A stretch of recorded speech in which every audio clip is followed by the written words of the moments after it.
Општина Зрновци го објави конкурсот за доделување стипендии на ново запишани студенти од општина Зрновци и студенти кои веќе студираат на јавните високообразовни институции во Република Македонија, стипендии за ученици на самоохрани родители и ученици на невработени родители од основно и средно образование од општина Зрновци. Право на стипендија имаат студенти и ученици кои се жители на општина Зрновци во населените места кои припаѓаат под општината, државјани на Република Македонија, ново запишани редовни студенти, студенти кои веќе студираат на јавните високообразовни институции во Република Македонија, ученици на самоохрани родители, ученици на невработени родители од основно и средно образование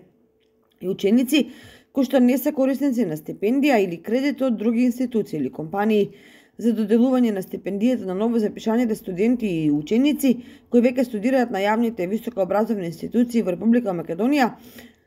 треба да имаат остварен успех во текот на средното образование помеѓу 4 и 5, по тој основ може да добијат најмногу 40 бода. Заинтересираните новозапишани студенти и ученици, пријавите по распишаниот конкурс треба да ги достават до општина Зрновци, а конкурсот трае наредните 10 дена. Рокот за поднесување на пријавите е до 3 февруари.